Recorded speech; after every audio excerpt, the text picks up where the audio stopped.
tamat sudah yang galbay atau gagal bayar di 19 aplikasi pinjol ini, karena kabarnya di bulan Desember 2025 semakin mencekam bagi para nasabah yang gagal bayar. Oke, mari kita bahas. Jadi akhir-akhir ini timeline media sosial rame banget sama cerita orang yang gagal bayar pinjol menjelang akhir tahun 2025.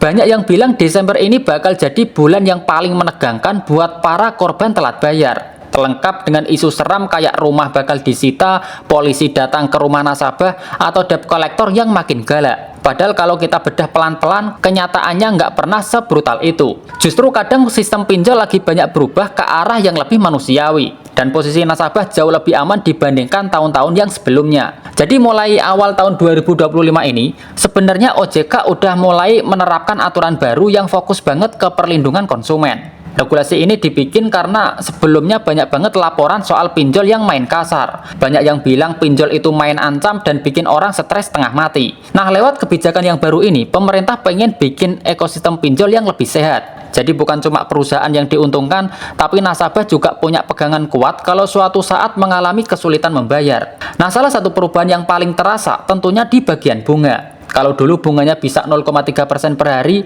yang kalau dibiarkan bisa bikin utang meledak kayak kembang api. Sekarang udah dipotong jadi maksimal 0,2% per harinya. Bedanya mungkin terlihat kecil ya, tapi efeknya itu besar banget buat orang yang lagi seret keuangan. Bunga harian lebih ringan, denda telat bayar juga disesuaikan biar nggak membebani. Plus sekarang ada pemisahan yang jelas antara pinjaman produktif dan juga pinjaman konsumtif, supaya penagihan dan aturannya itu lebih adil sesuai kebutuhan peminjam. Dan nggak cuma soal bunga, pengawasan ke pinjol itu juga makin ketat. Kalau dulu kasus penyebaran data, ancaman, sampai intimidasi lewat chat itu kayak kejadian yang sering banget muncul. Nah, sekarang ruang gerak pelaku kayak gitu makin sempit. Pihak pinjol wajib mengikuti standar penagihan yang manusiawi. Dan debt collector nggak bisa lagi main seenaknya gitu. Kalau ada yang kelewatan batas, nasabah bisa langsung lapor ke OJK. Dan laporan kayak gitu sekarang beneran ditindaklanjuti. Tapi meskipun sistemnya makin ramah, bukan berarti gagal bayar jadi hal yang bisa dianggap enteng gitu.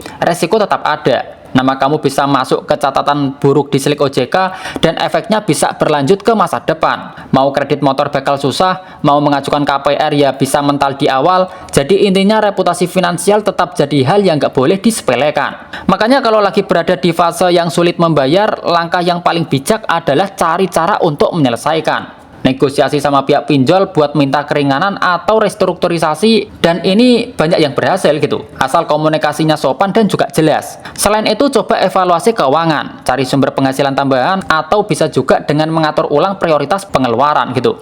Yang penting bukan panik, tapi paham aturan baru dan manfaatin peluang yang ada. Nah, kalau ditanya tentang 19 pinjol yang bahaya di bulan Desember 2025, di sini saya kasih daftar pinjolnya. Jadi 19 pinjol ini sangat diwaspadai buat teman-teman yang gagal bayar.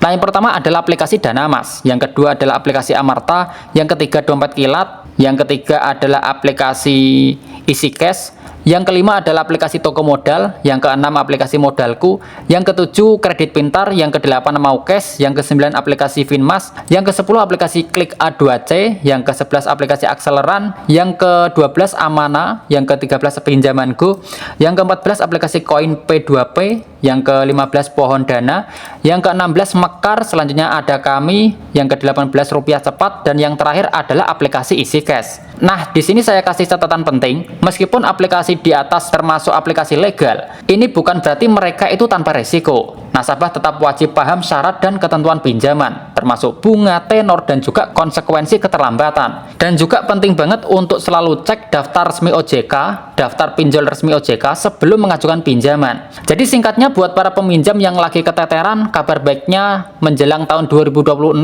ini jauh lebih bersahabat daripada yang dibayangkan. Selama kamu tahu hak dan pilihan yang tersedia, kamu tetap bisa keluar dari situasi sulit tanpa harus ketakutan yang berlebihan.